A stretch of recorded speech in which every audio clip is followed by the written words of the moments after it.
కర్తవ్యత నిర్వహణతో మన ఈ పోటు గడ్డ జీవగడ్డ తెలుగు గడ్డ ఈ భరత ఖండంలోనే జగజ్జగీయమానమై ప్రతిభా సమన్వితమై సముద్రలోపేతమై తెలుగువారి ఆత్మ గౌరవానికి తెలుగువారి ప్రతిభా విశేషాలకు ప్రత్యక్ష నిదర్శనంగా తర్పణం కావాలి.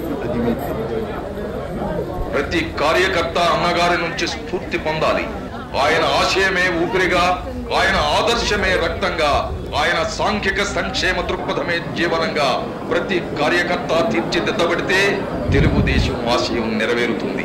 తెలుగువాడి చరిత్ర సువర్ణాక్షరాలలో నిలిచిపోతుంది. జై తెలుగుదేశం.